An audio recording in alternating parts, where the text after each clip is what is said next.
Hey everyone, it's Stratus here, and I got another Call of Duty World War II weapon history for y'all today, and today is about the SVT-40. Now the SVT-40, also known as the Tokarev self-loading rifle model of 1940, was obviously a Soviet semi-automatic rifle. The SVT-40 saw widespread service during and after World War II. It was intended to be the Soviet Red Army's new service rifle, but its production was disrupted by the German invasion of 1941, resulting in a change back to the older Mosin-Nagant bolt-action rifle for the duration of World War II. After the war, the Soviet Union adopted new rifles such as SKS and the AK-47. Now, preceding the STV-40 was the STV-38, and its combat debut was in 1939 to 1940 in the Winter War with Finland. The initial reaction of the troops to this new rifle was negative. Among the issues were that the rifle was too long and cumbersome, difficult to maintain, and the magazine had a tendency to fall out. Wow. Man, could you just imagine shooting a gun and boom, the clip just falls out, the magazine just falls out? Like, what in the world? Production of the SVT-38 was terminated in April 1940 after some 150,000 units had been manufactured. Subsequently, an improved design designated the SVT-40 entered production. It was more refined, lighter design incorporating a modified folding magazine release. The handguard was now one-piece construction, and the cleaning rod was housed under the barrel. Other changes were made in an effort to simplify manufacturing. Production of this improved rifle began in July 1940 at Tula, and later at factories in, I don't even know how to say those freaking Russian cities. Anyways, production of the Mosin-Nagant continued, and it remained the standard issue rifle to the Red Army troops, with the SVT more often used in non-commissioned officers and elite units like the naval infantry. Since these factories already had experience manufacturing the SVT-38, production geared up quickly, and an estimated 70,000 SVT-40s were produced in 1940. By the time the German invasion began in 1941, the SVT-40 was already in widespread use by the Red Army.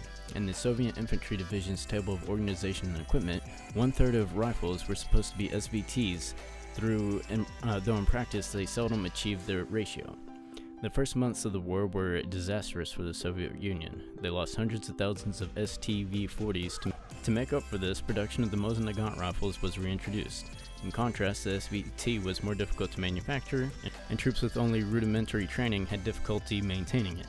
In addition, some machine guns like the PPSH-41 had proven their value as simple, cheap, and effective weapons to supplement infantry power.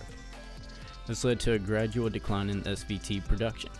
In 1941, over 1 million SVTs were produced, but in 1942, Ishvisk Arsenal was ordered to cease SVT production and switch back to the Mosin-Nagant. Only 264,000 SVTs were manufactured in 1942, and production continued to diminish until the order to cease production was finally given in January 1945.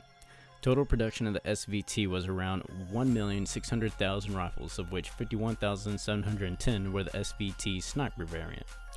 In service, SVTs frequently suffered from vertical shot dispersion.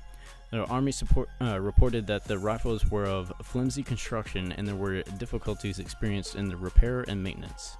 Many rifles were poorly seated in their stocks, letting the receiver shift on the firing.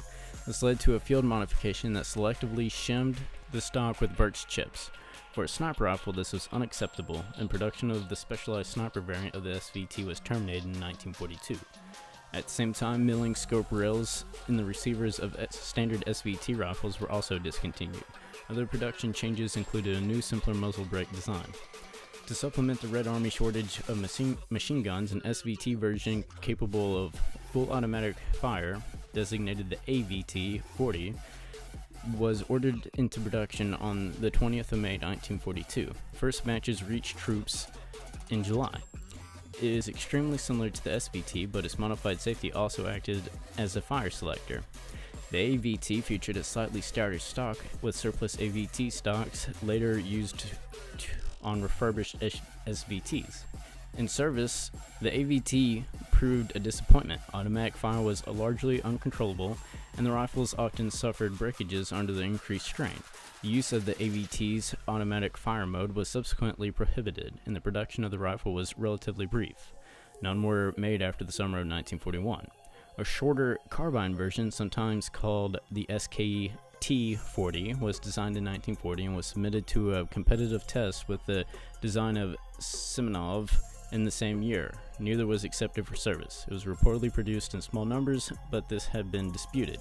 Later, a prototype version chambered for the new, shorter 7.62 by 39mm round was developed, but was not accepted for production. After the war, SVTs were mostly withdrawn from service and refurbished in arsenals, then stored. In Soviet service, firearms like the SKS and the AK-47 as well as the later SVT made the SVT obsolete, and the rifle was generally out of service by 1955. Only a few SVTs were exported to Soviet allies and clients. Reportedly, some SVTs were used by Cuban revolutionaries in the 1950s. The Finnish army retired the SVT in 1958, and about 7,500 rifles were sold to the United States civilian market through firearm importer Interarms. This marked the end of the SVTs in regular service. In the Soviet Union, SVTs were kept in storage until the 1990s, when many rifles were sold abroad, along with several other Russian surplus for military firearms. Currently, the SVT is fairly widely available for collectors and historical enthusiasts, and is highly sought after. In Russia, limited examples for civilian use have been sold as the OCK-88, with some variations in stock, barrel length, and optics. The firearm's popularity is due to a combination of the inexpensive nature of the 7.62 by 54 round, and because of its aesthetics, his historical significance, and pleasant shooting characteristics. Despite its relatively brief service career, the SVT was a prolific rifle on the Eastern Front during World War II, and it had considerable impact on the European battle rifle designs during and immediately after the war. The German G43 was influenced by the SVT in its design, as was Semenov's experimental carbine during the closing stages of the war, which would later become the SKS. The FN-FAL, which we have seen in other Call of Duties, and its ancestor FN-49, employ the same locking mechanism and operating principle as SVT, although as mentioned above, it is most likely coincidental. As a service rifle, the SVT had its problems, but so did contemporary semi-automatic rifles made by other countries. The main reason for the gradual downfall of the SVT usage in combat was not its technical disadvantages, rather the reason was that, with the immense continual demand for rifles in the front lines, Soviet factories could produce other, simpler designs in far greater quantities and in the same length of time than it took than the SVT. So that was a brief history of the SVT. Let's talk about this gun in the game. So with this gun, pretty much at any distance, it's a two-shot kill. It's basically just like the Dragunov sniper rifle from any other Call of Duty, except for the fact that it doesn't have a scope. However, you can put a 4x optic on there and kind of, give it a semi-sniper vibe to it. When I use this gun, it has a ton of recoil. Like, I'm talking without anybody shooting you and causing you to flinch. I'm talking about you're going to be shooting way above their head if you try to shoot this gun kind of fast. So for that reason, you have to have foregrip on this gun. You have to have it. Because even with foregrip, it's still kind of shooting all over the place and racing above everyone. Then on the fire rate, this gun only has about a 3 out of 10 for the fire rate. So it's a very slow firing gun. So you would also need to try to put rapid fire on this gun, so that way instead of being a 3, you're now at a 6. That way you can shoot it a little bit faster, because it only takes 2 bullets to kill somebody. The faster you can get those 2 bullets down to kill somebody, there you go. That's all you need. And then the third attachment, because this is a rifle, and more than likely you'll be using the infantry division with a rifle. You are likely to be using infantry division, and you'll have 3 attachments for this gun.